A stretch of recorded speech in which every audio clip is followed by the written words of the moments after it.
Rishabh Pant IPL के लिए तो फिट हो गए, लेकिन उनके फिट होते ही बहुत सारे सवाल खड़े हो गए। सवाल तब और ज्यादा खड़े हो गए जब जय शाह ने यह बात कह दी कि ऋषभ अगर टी20 वर्ल्ड कप खेलेंगे तो हमारे लिए बहुत बड़ी बात होगी, क्योंकि वो एक एसेट हैं और अगर वो विकेट कीपिंग कर लेते हैं तो इससे बेहतर और क्या होगा वर्ल्ड कप के लिए।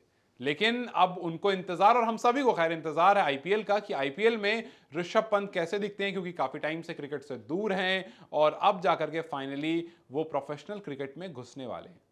लेकिन सवाल ये आता है कि क्या ऋषभ पंत टी20 फॉर्मेट में वाकई बेहतर हैं?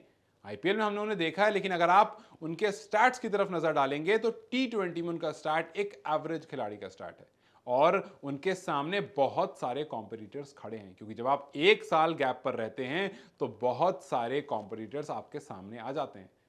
ईशान किशन है उसमें एक बहुत बड़ा नाम है। हालांकि कुछ लोग ये जरूर मान रहे होंगे कि ईशान किशन तो अब पूरी तरह से बाहर हो गए हैं रेस से, लेकिन आपको ये बता दूं कि ईशान किशन अभी भी टीम में आ सकते हैं और उनका भी कंटेंशन उतना ही ज्यादा है जितना ध्रुव जुरेल, जितेश शर्मा, संजू सैमसन या फिर केएल राहुल का। यह बात इसलिए कह रहा हूं क्योंकि आपको टीम में होने के लिए आपका कॉन्ट्रैक्ट होना जरूरी नहीं है। ईशान किशन का कॉन्ट्रैक्ट बीसीसीआई ने जरूर रद्द कर दिया है, लेकिन यह बात राहुल द्रविड़ ने साफ कर दी थी कि ईशान और श्रेयस अय्यर दोनों ही हमारी कंटेंशन लिस्ट में हैं और अगर इन दोनों ने अच्छी परफॉर्मेंस करी, खुद को प्रूव करा, तो ये आराम से वापस टीम में आ सकते हैं। अभी हाल ही में आईपीएल है और आईपीएल में आपको ये सारे के सारे खिलाड़ी खेलते हुए दिखेंगे और अगर इनमें से कोई भी एक खिलाड़ी आउट परफॉर्म करता है, जबरदस्त परफॉर्मेंस देता है, तो टीम इंडिया में उसका नाम जरूर ऐड होगा। क्योंकि जब भी आप स्क्वाड लेकर जाते हैं एक बड़े टूर्नामेंट के लिए तो उसमें एक विकेट कीपर नहीं जाता है। यहां पर नाम केएल राहुल का है, जिन्होंने पिछले टी20 वर्ल्ड कप से अब तक एक भी टी20 नहीं खेला इंडिया के लिए। नाम जितेश शर्मा का है, जिसको वर्ल्ड कप के बाद काफी ज्यादा प्रेफरेंस दी जा रही थी। नाम संजू सैमसन का है, जिनको ऑन एंड ऑफ हम देखते हैं टीम में आना जाना वो करते रहते हैं, लेकिन उनकी स्टेबिलिटी नहीं हो पाती है टीम में।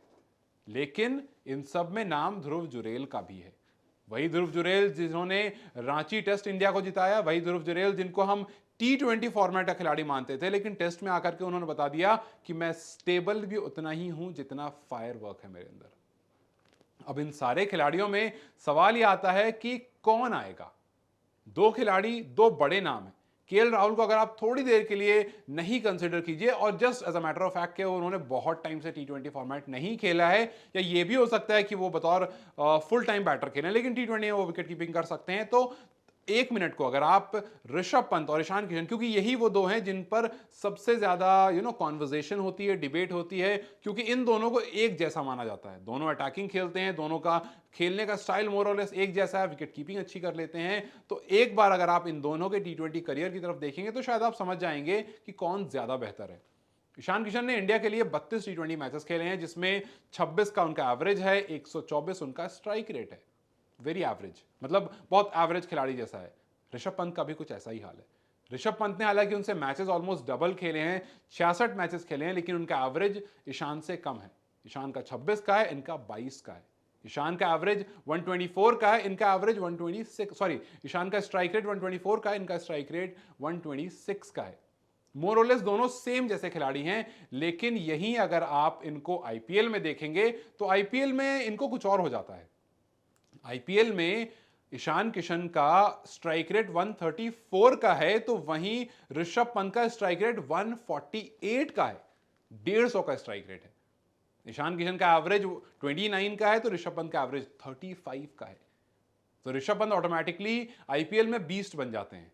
अब देखना यह है कि टी20 वर्ल्ड कप के लिए इन दो खिलाड़ियों में से किसी एक को प्रेफरेंस मिलती है, या फिर जो नए खिलाड़ी जिन पर काफी भरोसा जताया जा रहा था, जैसे ध्रुव जुरेल और जितेश शर्मा, या फिर संजू सैमसन को भी नए में ही रख लेते हैं खैर, क्योंकि बहुत मैचेस नहीं खेले उन्होंने, इनमें से किसी को रखी जाती है, या फिर एक्सपीरियंस केएल राहुल को टीम में जगह मिलती है। तो खैर ये सवाल बरकरार रहेगा और मैं आपसे भी जानना चाहूंगा कि आप इन सब में से किसको टी20 वर्ल्ड कप में बतौर wicket keeper batsman team India में देखते हैं। अपनी राय मुझे कमेंट सेक्शन में जरूर बताएं। इस वीडियो को लाइक और शेयर जरूर करें और जाते जाते चैनल को सब्सक्राइब करते जाएं।